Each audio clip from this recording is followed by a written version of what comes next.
Well, hey guys, today we're going to look at nonverbal communication. Nonverbal communication, really fascinating concept. And one of the things that I've always thought was interesting about nonverbal communication is how our nonverbals can affect who we are in terms of our self-confidence. Take, for example, the concept of enclosed cognition, where researchers found out that doctors who were wearing their lab coats literally did their job better. They were more effective when they were wearing the proper gear. Now, in face-to-face classes, I wear a suit.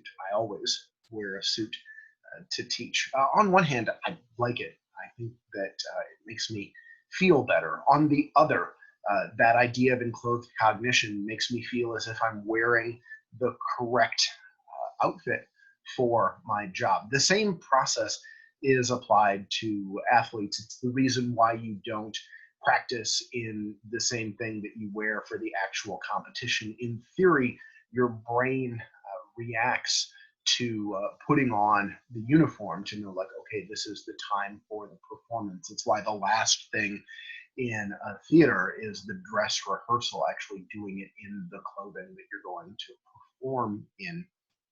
At the same point, though, nonverbals take on some unique connections. We are in the middle of stay-at-home orders for the pandemic, so I decided to grow a mustache for the first time in my life. Maybe when you see me face-to-face, I'll have a mustache, and you'll have found out, like, wow, as of April 14th, 2020, Seth just became a mustache person. Some of these earlier videos are with this terrible beard that I have. But before we go any further, let's look at the PowerPoint aspects of this. I'm going to share my screen, and we're going to go into the presentation mode of the Google Slides. Now we're just at the point where we wait for it to pop up, and actually we need to start at the beginning here. We're just all falling apart here. Hey, here's our standard slide. We're going to work off of this definition that, as always, comes from Edwards, Wall, and Myers, The Communication Age, which I've referenced in a couple of these other videos. Really fantastic, fantastic work.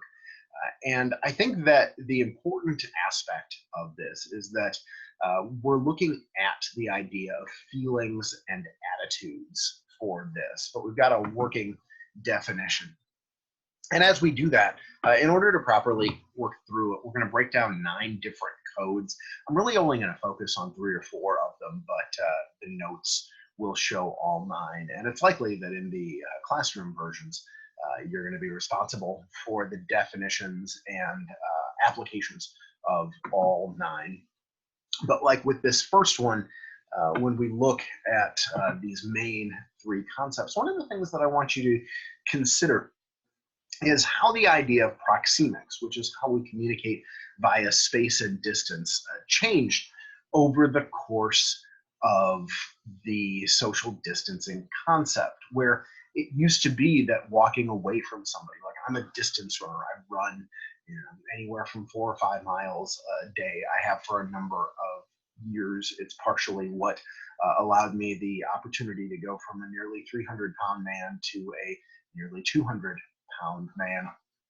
And it used to be that if I would jog and somebody would be coming the other way, I would just kind of wave at them or do nothing because I'm in my own world with my music and my pacing and everything like that. But now if I see somebody crossing the street, another runner or even a walker, I will cross the street. I will get as far away from them as I possibly can. And whereas it used to be that they might look at that as a sense of disrespect, I think now the same concept can be looked at as, oh, that's respectful. They're respecting the social distancing requirements. And so what it does is it shows that these codes can change based off of the situation under which they occur.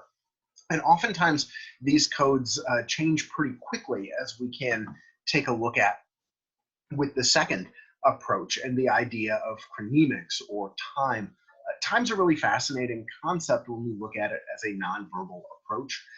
In my live classes, they always start precisely on time, and class is scheduled to start at 2 o'clock. Quite literally, the first words out of my mouth will occur at like 2:00 and like 1 second. I value time tremendously. A lot of that comes from my first career in politics, where I watched a person get fired by being 3 minutes late to a meeting. I just kind of registered that real quickly, and it went along with my unsuccessful yet enjoyable high school football career, where I can clearly remember as an eighth grader being a minute or two late to a practice, and the punishment, keeping in mind that I grew up in Minnesota, the punishment was to do somersaults all the way across the field and back. So 120 yards, not just 100, because we're adding in the end zones to this. And you can imagine doing that somersault over and over and over and over again. If you don't tuck your head, you're just going to kind of go head first into the ground. They'd never do this. Like, this is in the mid 1990s. There's no way they're doing this now. If they're doing this now, it's just horribly unethical with what we know about concussions now. But from a very young age, it was taught to me, you will be on time. And so a lot of that is the Western understanding of a monochronic culture. Yet there are lots of places in the world on what's essentially polychronic time, where the time doesn't necessarily mean the time. 2 o'clock, when somebody says 2 o'clock, might not actually mean that the clock will strike 2. It might mean something around 2 o'clock. And in many cultures, around 2 o'clock is 4 o'clock. It's a very different approach. Let's keep going to the idea of haptics, the study of touch and physical appearance. And physical appearance is really kind of fascinating to me, because in a lot of the college environment, I think that this is a wonderful thing about Capital University. There is less judgment about the clothing that people choose to wear. A lot of classes, and if you're new to Capital, you should be excited about this. It's perfectly acceptable to clearly roll in what you slept in the night before. There are tons of people that are like, these are my sweatpants, and I've worn them most of the week. And I love that we have created a community under which people are like, oh, that's cool. I'm glad that that exists.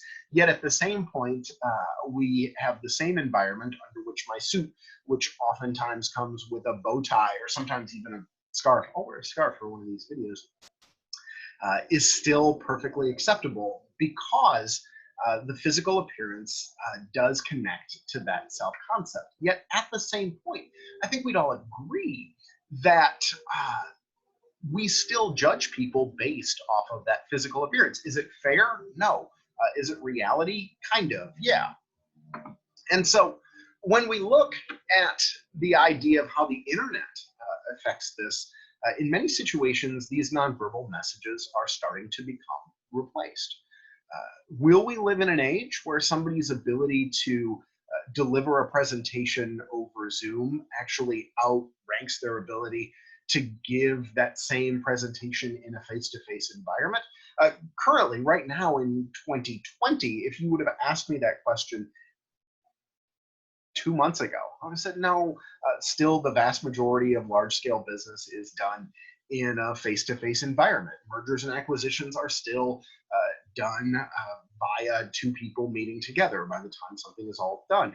The vast majority of my friends who are in the business world, I was about to say captains of industry, but they're not exactly captains of industry, still do a lot of things face-to-face.